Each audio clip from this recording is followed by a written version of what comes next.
Welcome to Nightlight. Step away from the mainstream and gather around as we enlighten the world and our realities and travel this cosmic journey we call life. Join us as we share with you and provide that beacon that can guide us all to a better way. Explore with us as we examine a metaphysical montage of spiritual insights, covering everything from the mundane to the magical, UFOs to unicorns, and everything in between. This is a time of awakening, of sharing and evolving, of spreading our wings and soaring on the cosmic breath of creation.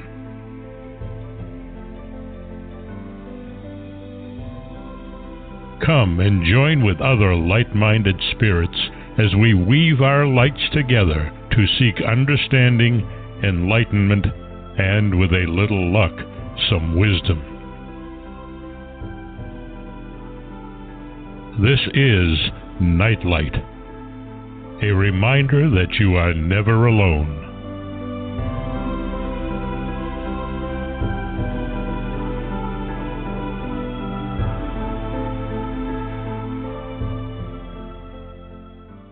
Welcome, everybody, to Nightlight. Thank you so much for sharing your evening with us. We really appreciate your spending time with us and listening to the fascinating guests that we do bring to you. I want to thank Ken Quiethawk for the amazing introduction, as usual. He and his wife have an amazing website called nativestorytellers.com, and I highly recommend that you visit that site later on, after the show, of course. The native storytellers have an amazing way of weaving their history and their cosmology into stories that not only instruct, but they heal and they are remembered, and that's how they've passed down history and healing modalities and all sorts of amazing philosophical things that you wouldn't imagine would be in stories are contained within the stories that they tell. So it's a way of learning history that our textbooks have not exactly embraced, but it's a way that we should possibly even consider it. Tonight I have back with me again Mary Joyce, and I am so glad that she has decided to share her time with us once a month. In addition to editing her website, which is Skyships Over Cashiers, highly recommend that that's a website that you bookmark and make sure that you check into at least once a month, if not more frequently. The material there is amazing. She has archives that go back to the beginning of time, and her material is well-researched, well-documented, and absolutely fascinating. In addition to that, she's worked for the Orlando Sentinel in Florida as an artist and columnist, excuse me, and the Oakland Press in Michigan as a Sunday magazine editor and then a feature editor. Because of this, her website and the books she has written, she has been a frequent guest on radio and TV shows, including Coast to Coast AM, which has an audience of about 3 million listeners. Not too bad.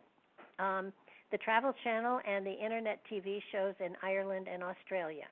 In addition to writing, her career includes working for a major metropolitan air pollution control agency, a community college, 8 successful political campaigns, the world's largest private printing company, and a Fortune 500 company where she worked directly with many creative teams, including those at Marvel Comics, Golden Books, Mr. Rogers, Bernstein Bears, and Steven Spielberg's E.T. book staff.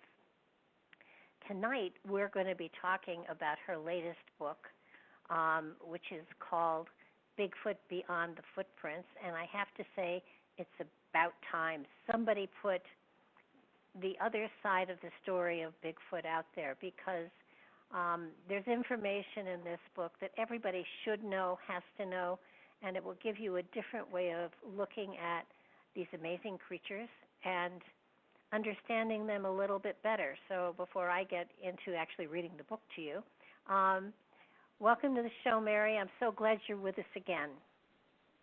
Thank you, and I appreciate the intro. Well, my heavens, you're responsible for all of it. I was talking to somebody just the other day. It's amazing. As we live our lives, we never think this will look good on the resume. It just sort of happens. I love your book on Bigfoot. It opened my eyes to a lot of different information about Bigfoot, and it's it makes them, I don't want to say more human because they are a species of their own, but they're not animals. So I'm so glad you wrote the book. What prompted you to put this material together? Well, so many things have grown out of the website, which we started back in 2008. And we started out focusing on UFOs, but, one research thing leads to another. And since 2009, we have posted over 70 Bigfoot articles of some kind or another. And I began to realize that there was so much information, and I began to put it together into a book. And the reason I did it was I was actually quite bored with all the books and commentaries on Bigfoot prints. People were making castings of their footprints, and people were talking about them banging on trees with sticks, and they were talking about their hoots and howls. And after a while, how much more can be said about that? And I've been very, very fortunate to connect with people who have interacted with Bigfoot in quite unique ways, and that's the basis of the book. The Bigfoot, they have families, they have made friends with some humans, they have helped and even rescued people in trouble, they have preferences, they have language, they have unique biology, and they're just a much more interesting cousin of humanity than people generally realize. Well, when they discover species, maybe species species is the right word. When they discover tribes and such in jungles that have never had human habitation, they restrict people. They hold them back. They don't interfere with their culture, with their cosmology. They observe them. They have very little connection with them. And in my mind, Bigfoot should have been the same way. The Native Americans have really taken that attitude toward the Bigfoot. They have generally regarded them as like a clan of people, and they have always shown them respect and given them their space. I do believe there's probably been more interaction with the Native Americans than there have been, of course, with the rest of the population. Yeah, I mean there have been several TV shows that have hunting Bigfoot, and they have their big guns and they're ready to go out and they're ready to shoot them, and it boggles my mind because they do have families, they do have communities, they do have they interact with humans on a human level as best they can, and to think that the only way that they can find out more about them is by killing them and dissecting them really offends me greatly. The people who have had the most interaction besides the Native Americans with the Bigfoot have been people who live close to the earth. I'm thinking at this very moment about 3 people that I know, and they've had many interactions with the Bigfoot. They all live close to the earth. One is into growing natural herbs in the forest. Another one did organic gardening on a remote mountainside. They all are good, simple people. Now, I don't mean simple like dumb. I just mean a simple way of life. And the Bigfoot, like all creatures, can tune into people's vibrations. And, so many of us, even though we might say that we would like to see a Bigfoot, down underneath it there is a fear. Well, the Bigfoot are very aware of that. And so they will not open up with people who are fearful, or people who are out to hunt them down or find them or, examine them or do anything of that nature. It's the kind-hearted souls that tend to interact with them. Well, and they have been known, at least with several of the people, that they do communicate telepathically. Right, and in Bigfoot circles they call it mind speak, but it is telepathy. Uh-huh. And telepathy, I think, is something that is innate in human beings too, but I think that over the years, and perhaps with too much technology, most of us have lost all or a great deal of that ability to communicate telepathically. People who have a closeness to pets or animals or horses or dogs or whatever tend to keep that telepathy alive, at least to some degree. And I think it's a shame that we've killed it in ourselves. Well, I agree. I think it is definitely something that has gone dormant in all of us. And when you think about the stories that you have in this book, for the most part, they don't choose to turn violent. They throw rocks to kind of scare you away or pound trees. They don't come at you and try to tear you to pieces. And I think that the part that I am so impressed with is that there was one story about an Indian woman that she went out hunting with there was a group of them, and it didn't attack I have one them. section at the end of the book, and it's simply called When Bigfoot Turns Violent, and that's almost always when there's hunters or people with guns or something like that going after them.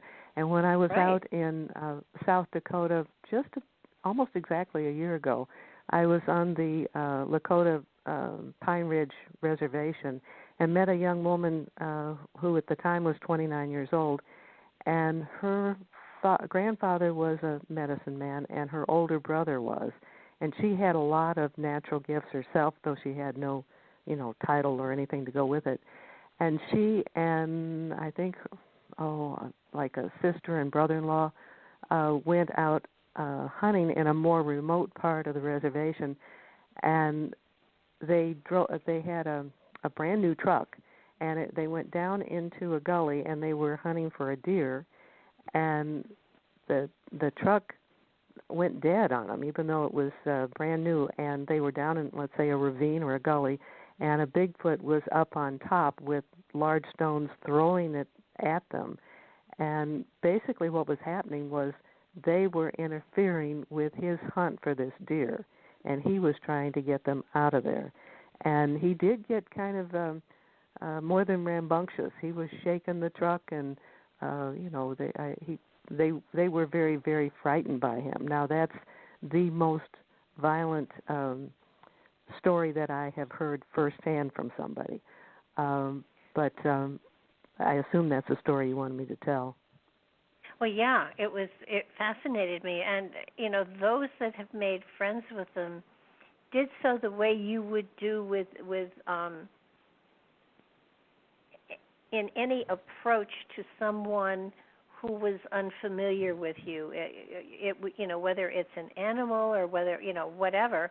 I mean, you gently do it. You quietly do it. You do it without a weapon in your hands, and it feels to me as though these. To me, they're people. I understand that they are considered an animal, but I don't. I refer to them as our cousins because the DNA research that's been done on them that was started by Dr. Melvin Ketchum and has been validated by other scientists since then, is that the Bigfoot is really half human. The maternal side is human, and the paternal side is some unknown species that they have not been able to, find a record of. And so you might say they really are technically human cousins. Okay, then still it makes me feel better because and Mary has listed many encounters with Bigfoot, and I think the one story that is really I felt really cool was about the Civil War soldier who was wounded. I stumbled on that, believe it or not, on YouTube, and somebody had taken this old letter from a Civil War soldier and had found nice scenery video from like the old forest of that time, and there was a nice reading of the letter. Well, the person who had the website or the YouTube channel was hard to track down, but I was able to do it and found out the story behind it. And he has a friend who worked for a college, and the man was an author and a researcher, and he had gotten this letter from a family who had this old letter that came down through their family line, and it was like an old soldier trying to recount as like a family legacy his experience during the Civil War. And he was very seriously wounded and would have died except these Bigfoot came along. And at this point, I have to point out that the term Bigfoot and Sasquatch did not exist at that time. Those are more recent terms. And so he writes about them as the forest people. And they literally dragged him into one of their caves and over, a number of weeks nursed him back to health. And when he finally got to the point where he could get up and try walking again, he would use the roots that were hanging from the top of this cave to, make himself steady or to, walk more easily. But they were, very caring of him. And when he did finally, recover, they took him out and showed him where the path was so that he could go back to where his people were.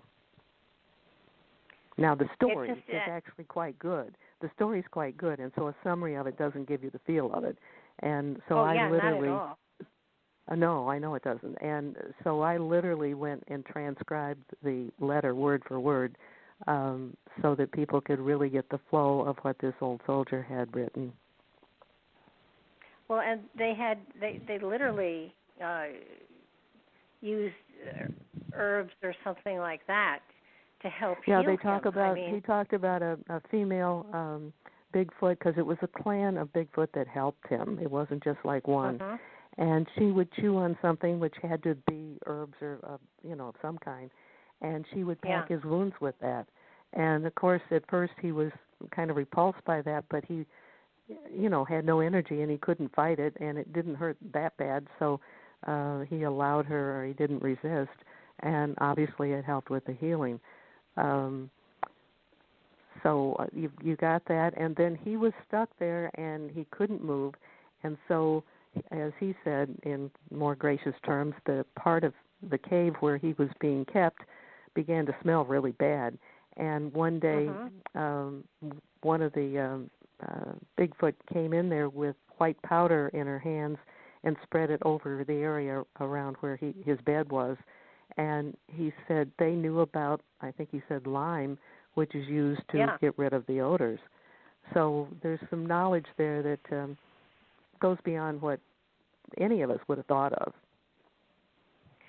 Well, yeah, and they have a sense of community, and I think one of the other things that was so interesting was that those people who were making contact with them, that were not inviting them in for dinner exactly, but who were communicating with them, who lived in very, very, how do I say it? They lived in places where there was not a lot of, community or traffic or anything, like, solitary cabins. More out in the country with open land. One of the gals that I felt very fortunate to meet and to interview is a gal by the name of McRae, and she's sort of like the big, lovable mother kind of person. And she has been in contact with Bigfoot since she was a small child, and she's quite good at telepathically communicating with them. She's so good at it that Dr. Igor Burtsev, I think it's Burtsev, who is the head of the International Center for Homeology in Russia, invited her over there when they were doing an investigation of a Bigfoot cave that was well trafficked, where there was many Bigfoot that would come in there. And believe it or not, this whole expedition started because of an Irish group, and this Irish group, Paddy's Power or some kind of name like that, they made a bet. They would pay £100 against a £1 bet if somebody could find proof of the Bigfoot. And so there were about 30 people that participated in this, and Robin was one of those. And when they were in the cave, they actually saw, the footprints, and they had they discovered something quite unique, and it was a Bigfoot birthing nest. And it was like a portion of a cave within a cave. And the Bigfoot telepathically showed Robin that was where the females went to give birth to their babies. And I have pictures of that. So I have a picture of the nest, and I have a picture of, I'll just call him Dr. Igor, in the nest. Now, Robin described the nest as being like 6.5 by 5.5 feet, but when I see the picture of him in the nest itself, it looks considerably bigger than that. Wow. Well, I think what fascinates me, too, is that there have been often stories where they will leave a gift of a stone or something like that, and they have a unique way of giving gifts and sharing that is really quite profound, which I think is incredible. Yeah, it really, really is. We had experimented. We did food experiments. We left different kinds of things, including different kinds of gifts for the Bigfoot. I did some wood burning things, and I believe the one that they found the most interesting and took with them, I think, was the butterfly that I did. And it disappeared. Well, this happened like somewhere November, December, and about that time, all of us who were involved with doing this gifting feeding site went on holiday vacation for like 10 days. So none of this was happening. When we got back, that gift was returned. And we kept thinking, well, did they think that because they took that was the reason everything came to a halt? And then I talked to Joan Ocean, who is the best-known dolphin expert in the world, and she lives in Hawaii, but she's had interactions with Bigfoot, with some really very evolved Bigfoot here on the mainland. And she said that the Bigfoot are a little bit like the dolphins. The dolphins would bring her like a leaf, and when this first happened to her, she thought she was getting this really special gift, and she treasured it and she kept it. Well, that isn't what the dolphin wanted. He wanted her to play and, give it back and forth. The Bigfoot do the same thing. And, it's just, quite interesting that they'll take, let's see, there was one woman who made something for the Bigfoot, and asked if they would like some more, and like the answer was one was enough. They didn't need more than one. So it's the mentality is fascinating. It's just, quite different than the way we tend to think. We take a gift and either treasure it or pass it on to somebody else, but we usually don't give it back. In fact, it's usually in our culture considered an insult if you give back a gift. Yeah, but in the caves and things like that, there haven't been found any sort of possessions or anything like that, so that it's hard to understand what their culture, what their cosmology is, what any of that stuff, because They don't make tools. They basically, use whatever is at hand at the time. They don't wear clothing, so that there's no ornamental stuff or anything like that. And yet they seem to be so close to nature. It's really amazing. And there was one lady who had a Bigfoot as a friend. And this doesn't mean that you sit on the porch and you drink beer at night. But she started to sing to the Bigfoot to calm him down, and Bigfoot tried to learn to sing, which I thought was fascinating. There's I'm sorry, I can't remember all the names that go with the stories, but there is somebody who has a lot of contact with the Bigfoot, and out in, I think, British Columbia, and he would sing to the Bigfoot, and the Bigfoot liked it and would try to emulate it. I guess it was quite difficult, but so he would do it like you would teach a small child music by rote, and so he'd do a phrase, and then the Bigfoot would try it, and it wasn't easy for the Bigfoot to do it, but he did some version of it. And I'm also told that the Bigfoot are attracted to, like, campsites. We hear stories about campers, seeing Bigfoot in the distance when they're around the fire at night, and many times people sing or play guitar or something musical, and the Bigfoot seem to like it. Yeah, they do seem to be attracted to music, not rock, but it sounds like it's lullabies or soft cooing type of music and stuff like that.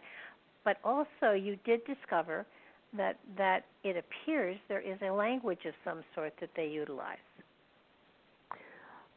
Yes, there's and let's see, there was a recording made by Ron Morehouse. He's been investigating UFOs, Bigfoot forever, and he got a recording, and it was analyzed by a man who was a cryptologist, I believe, with the Navy for maybe 30 years, and he listened to the tape, and he found that there were, human words sometimes in different languages that could be picked up on this tape.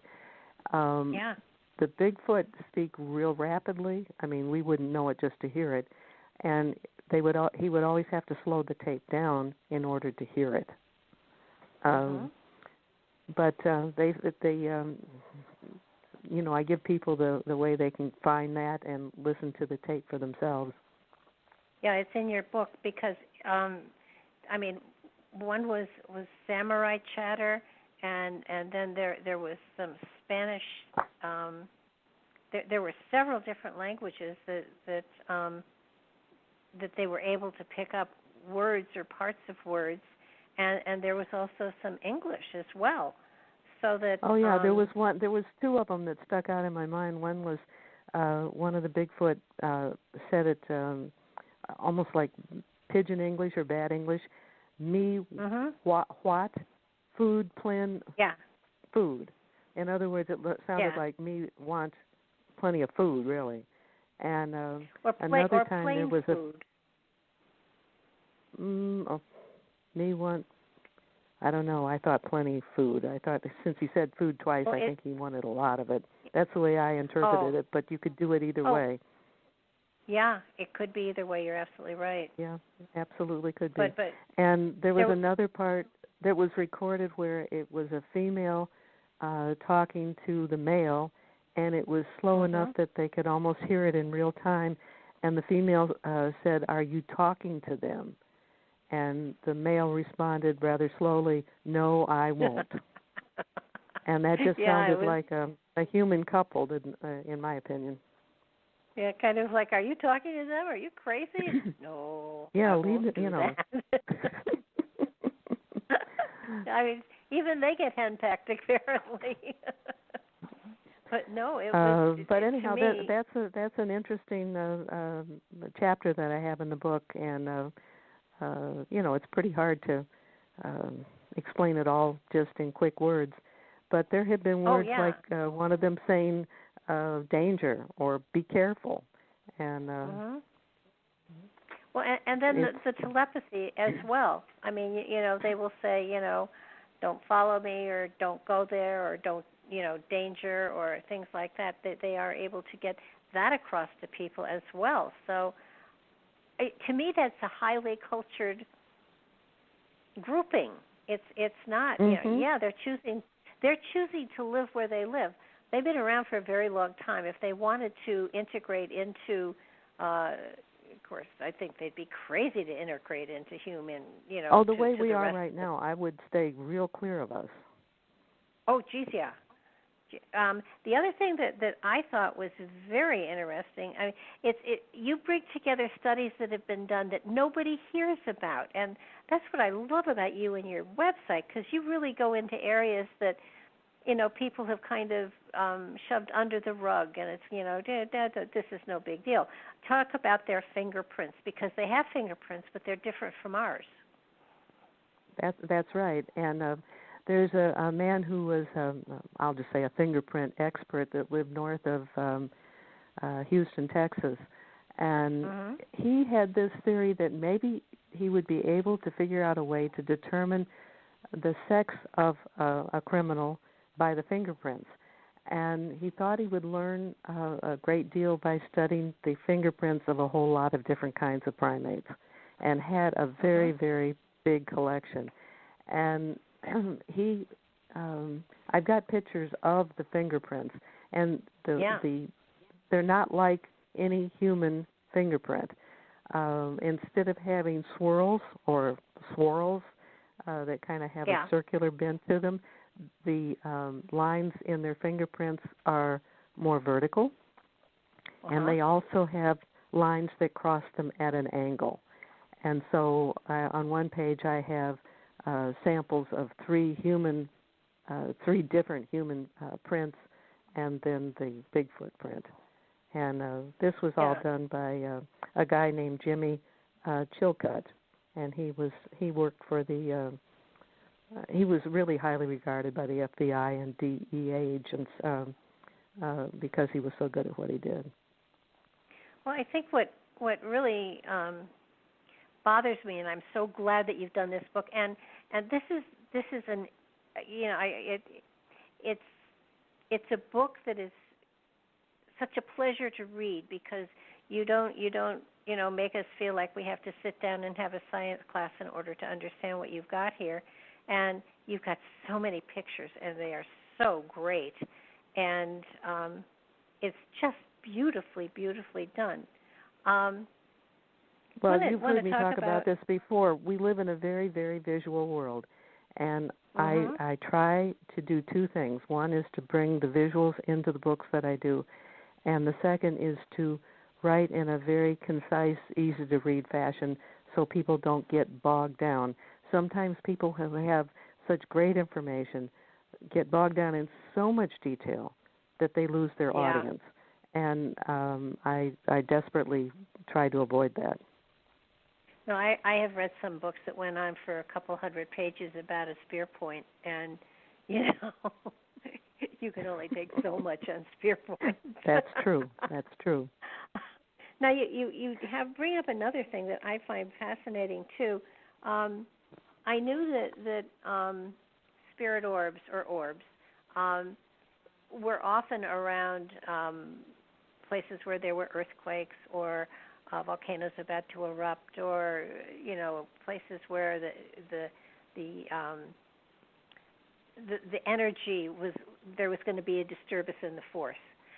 But and I do know and have seen the comparisons of the orbs being around where UFOs are sighted, but I never realized that they were around where Bigfoots are too. That was to me very surprising. The first thing, long before I did this book, there was something that I saw and posted on the website where it showed a place. It may have been in Bali. It was in the Far East anyhow, and they were doing a very large mass group meditation. And in the book I include 4 pictures of it. You can see the orbs, and then you can see them get you can see them get thicker and thicker the longer the meditation went on. And by the fourth picture, you can't hardly see the people at all because there's so many orbs. We use the term orb in many ways. One of the ways is that an orb is a spirit that's not in body, and those would be the kind of orbs that would be attracted to meditation. And then from there, the same thing has happened probably more than one place, but I write about the Psychic Sasquatch spiritual retreat out in Washington State, and have a picture of the orbs filling the forest where the Bigfoot were. I think to me that makes perfect sense, because if someone is that close to nature, that means they're open to the spirit world as well, as far as I'm concerned. And they also communicate with people in dreams. There's one gal, and she had never really thought about Bigfoot. And we went to visit her property, which is here in North Carolina in the mountains, because she had found these giant spearheads. And when we got there, the land looked like land where we had seen Bigfoot footprints. I mean, it just looked like Bigfoot territory. And so we mentioned it to her, and she kind of looked, oh. And then she told us that she once had a dream about Bigfoot, and the next day she and her husband and 2 kids went hiking in the Joyce Kilmer Forest, again here in North Carolina, and as they were crossing a creek in the forest, there was a giant footprint there. Another time she had a dream. Now this is the gal who grows herbs, and she actually sells them over the internet. And she grows these things in the forest land on her property. And one day, late in the day, she was coming out of the forest where all these herbs are grown. And the next morning, she awoke and she had a dream. But when she went outside, there was one of these tent structures that are made by the Bigfoot just by kind of stacking them in a pyramid-type shape. And then the saplings were bent above that in a big arch. All that had formed overnight, and she had also had the Bigfoot dream that night. It was like the Bigfoot were absolutely trying to give her evidence that they had done this, because it was done so rapidly. Well, I think that, some of the experiments you've done have been fascinating. You did an experiment with the different foods that Bigfoot would eat. And now, I'm not going to give the answer on this one, because if somebody decides to get the book, they can give themselves the test. But I've got photos of different kinds of foods, and then I have people guess which 3 of the, I think, 12 didn't the Bigfoot like, and you then I give the answer on a different page. And then there are the containers that you put the food out, and then of course the gifts that you gave, and which ones were taken and returned, and which weren't taken. So that I mean, there have been such sweet, simple experiments that give you a greater idea as to the kind of person that the kind of people that they are, the kind of energy that they have, the kind of, I mean, it's just, to me, it's so phenomenal that that you're able to learn so much about them without sitting down and staring at them or looking at them under a microscope. I think that it along with the food experiment, we experimented with different containers, and one was we put the food in like a cooler that you could keep a 6-pack in, and then we had a basket with a handle, and then we had a basket without a handle. Those were put out there at different times. Anything with a handle, they would not put their hands in, but they would tip them over and then take the food. The one basket without the handle, they picked it up, and it was found down the trail after they'd eaten the food. So they weren't Wow. afraid of that one. So they must have some kind of, I would guess somebody had a bad experience at some point getting trapped in some human piece of equipment, I guess. And Well, I don't that would have make this. great sense. I don't have this in the book, but it kind of ties in with this. Somebody who lives in the Bigfoot area had her garbage all tied up on the back porch to take to the dump the next day, which you have to do here in the mountains. They don't come and pick it up. And when she went out there, the garbage bag had been carefully untied. Obviously, something must have been taken, but it could not have been a dog or a wild animal because they would have simply torn the bag up. Right. We believe it was the Bigfoot because it was carefully untied.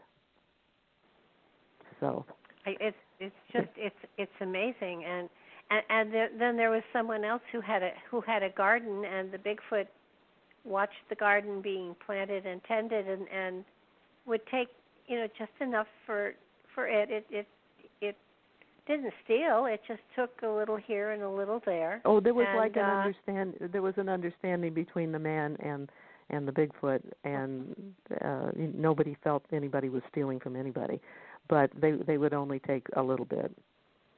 And there's another story of a woman who they had a farm in Arkansas, and there's much more to this story, but one day she looked up and she saw mother, father, and two young ones, and they were leaving her property with some of the horse feed, I believe, and some of the fruit from her vegetables, or from her grove or whatever.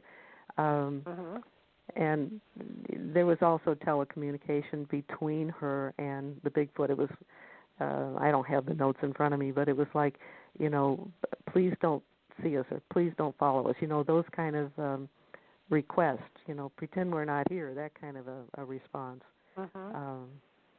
So it's quite a fascinating subject.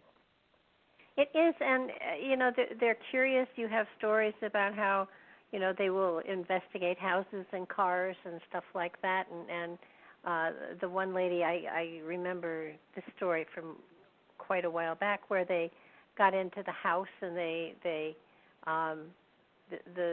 Bigfoot children discovered crayons and decided to illustrate the walls of the house.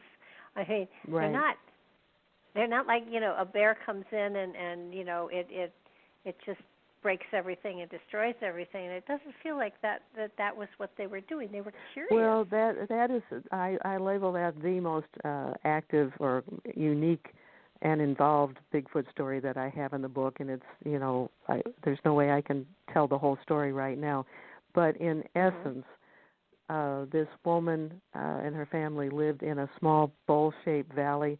It took about a mile single road to get down into it, and the road went between two mountain ridges and followed a stream. And one day she had somebody out there repairing the pond. Now, the pond was where they had dammed up the creek to create a pond. And so for whatever reason, there needed to be repairs. The jackhammer went right through, the bedrock, and all of a sudden all the water disappeared. Now, there had been no trouble with the Bigfoot until that time. And in hindsight, she figured out that they had flooded the cave they were living in, because there was a lot of caves in that area. The initial reaction by the Bigfoot was not good. They were pissed off, and they started invading their vehicles and their houses, and there was just a whole lot of negative type things. But the story ends up very nicely because we were sitting out on the porch, and the woman's explaining at a later date that she realized what they did, and it wasn't intended, and she was sorry that all this had happened.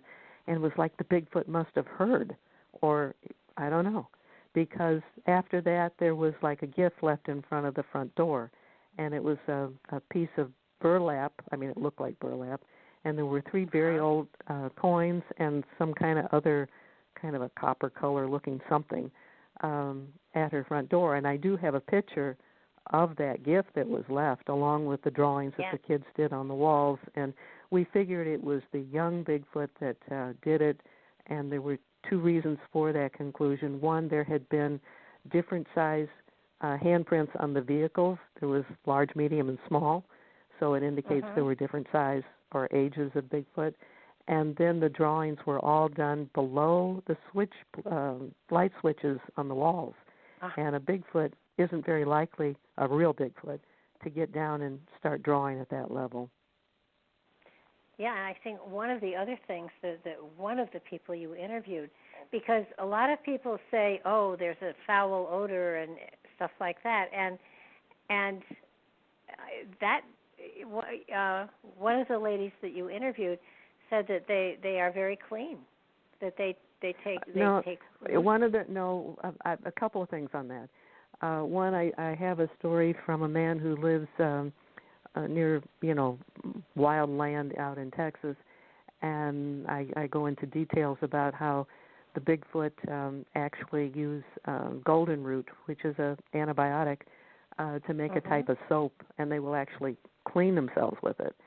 So that would be a surprise to most people, and of course there's more to the story than what I just rattled off.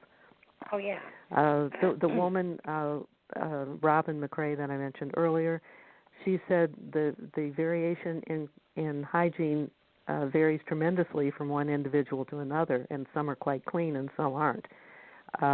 So we have variations just like we do with humans. There is, I don't know how, at this point I can't confirm this, but there are those who believe that the odor is given off deliberately to scare people off, just like a skunk gives off an odor. I can't absolutely confirm that, but I certainly have to consider that as a possibility. The drippings that were left behind when the Bigfoot invaded the house in the valley had an odor to it. So, and somebody driving by where the Bigfoot frequently crossed this single-lane road smelled the smell of the Bigfoot one day driving by there. So I have not been able to make an absolute conclusion about the reason for the smell. And someone said that there were 4 different colors. That there's red, black, white, and brown. Yeah, there's different colors, and the hair can be different colors, and the skin color can be different colors, and the eye colors can be different. So, again, we can't just lump everything together. We have so much to and learn everybody, about. including some of the hunters who have used their scope and were going to kill the Bigfoot, and with the scope they could, zero in and see the face. And more than one hunter has said the eyes look so human they couldn't shoot. Oh, that's so good. I just, I would hate to see us do to them what we did to the Native Americans and the indigenous peoples here. Clearly they can live amongst us because they certainly have been around all of the germs and diseases that, infect all of us, so that their communities seem to be small. But I would hate to have something happen to them. And the drawing you have of the Bigfoot on the cover of your book, I just love. Evelyn Gordon, who was the co-founder of the website with me, she chose this. I was doing scribbles, and I was going to try to do a more, more realistic drawing for the cover. But she liked the scribble because it had more energy. So that was the first time I did that, and that we went with it. Well, there's a kindness to it, and I think there is a kindness to them. They just really, I think, want to be left alone. And absolutely. Course, with the way we're, society and humanity has been expanding, their habitats are I think, getting smaller and smaller. Oh, absolutely, and that's why there's more of them out in the West, because there's more wild open land, and it's got to be much more difficult to survive in the eastern part of the country just because there's so many more humans. Are I they also think that the ones that are here, at least like where I live in North Carolina, I think they make less noise. You don't hear the hooping and hollering as much as you might hear out west, because I think they simply realize that they are living too close to humankind, and they don't need to be drawing unnecessary attention to themselves. Now, I could be wrong about that, but that's my working theory. See, that denotes high intelligence, frankly. I mean, they're not, it feels to me as though they're very aware of how to keep their distance and how to, keep their own space. But the groupings that are farther to the west, would you say that they probably all have the same level of intelligence and stuff, or do you think that different aspects apply to different groupings? I think there's a lot of variation. When Joan Ocean, the dolphin expert, came to the mainland here, she was connected with some very, very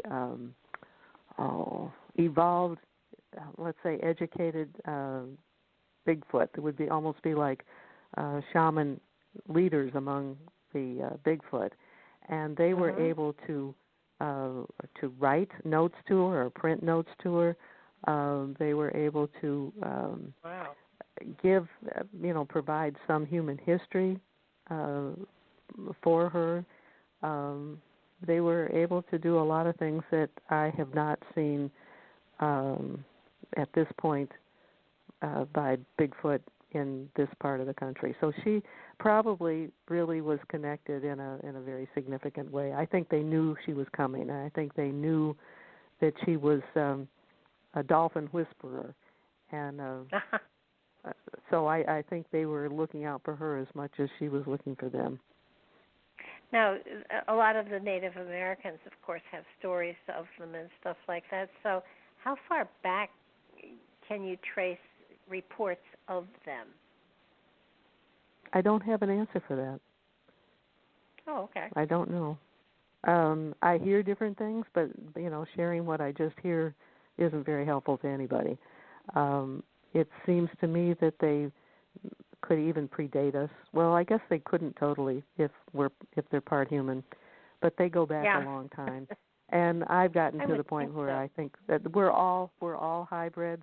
All these DNA tests that have come out, 23andMe and Ancestry, a lot of people are finding out that they've got Neanderthal in them. So, yes, we are some kind of a hybrid mixture ourselves. Oh, absolutely. I mean, if you do 23andMe, you find out that you've got probably a lot of Neanderthal in you. And even if there's just a drop, that's significant. Yeah, it is. And I think what most people don't understand is that, we are a family of man.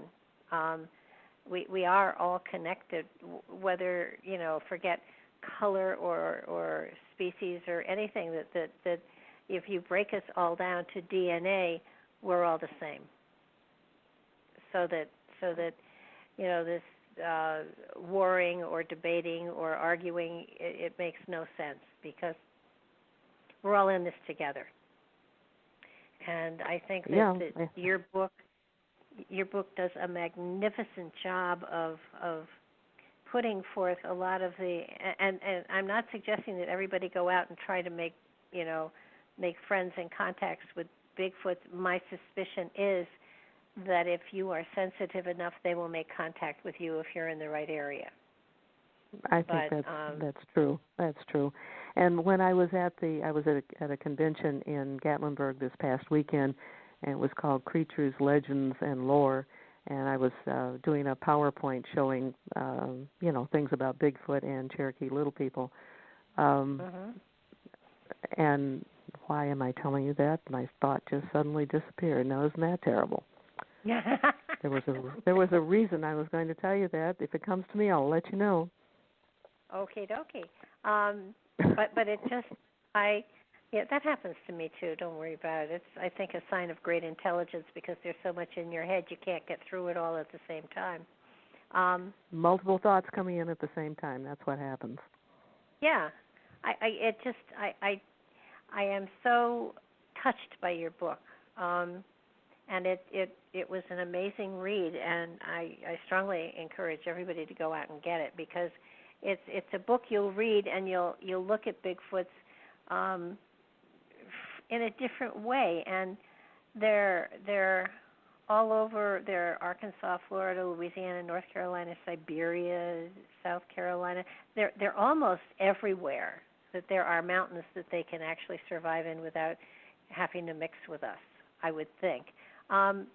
Is there anything that is comparable? Now, there's we have the Yetis and the Sasquatches and the Bigfoots.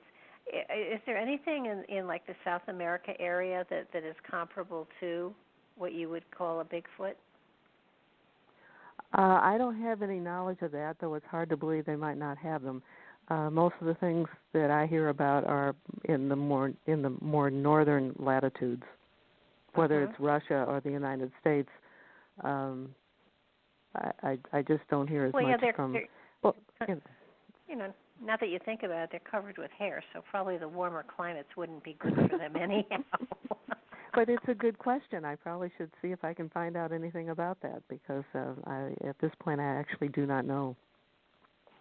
I know they have little people down there. Oh, yeah. Actually, they found a six-toed one, a footprint anyhow, with six toes at one point, I think, too. So you have a little footprint or a big one? I think, I forget. Was it a little one? I don't know. You have. Oh, you mean from my book? Yeah. Yeah, right. I do have a little bit about castings of footprints, only because I was doing stuff with Bigfoot children, and some of them have 6 toes, and so there's a whole thing on that also. So impressive. We don't need aliens from outer space. We've got enough strangeness here on our own. And I should probably throw this out that this is the kind of book that's a great conversation starter, and it's actually an 8.5 by 11 format with a glossy cover. So if somebody really wanted to get conversations going with people, it's the kind of thing you really could leave on your coffee table, because it's always good to get other people thinking about stuff. And even if somebody just picks it up and flips through it, they're going to have, they're going to think a little differently. Oh, absolutely. No, this is, if I had picked this up at somebody's house, I would have to borrow it to read the whole thing, because it's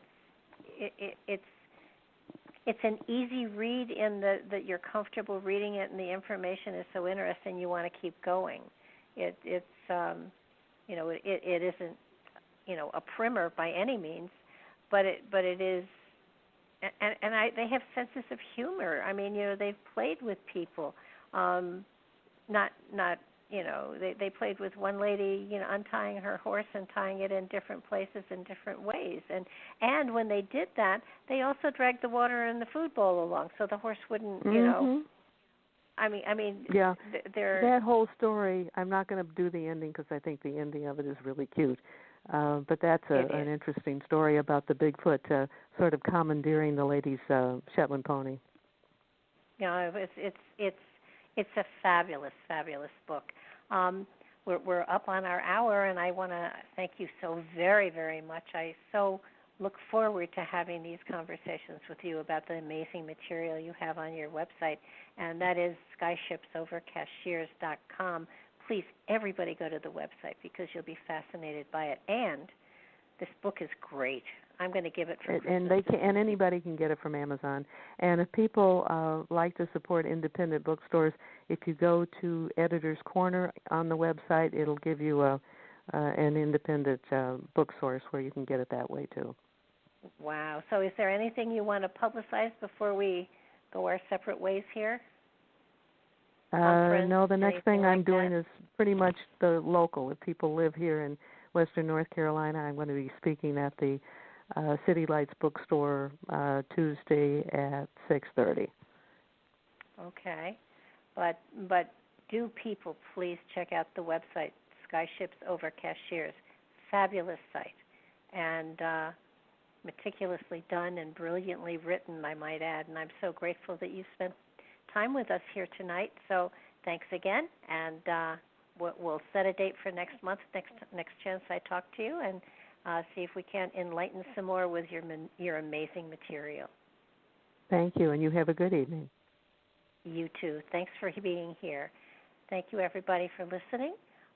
Check out the website, ours, Mary's as well, and the YouTube channel. This will be up on the YouTube channel, hopefully tomorrow. And thank you so much for being here, sharing your time. We look forward to hearing from you if you have any suggestions.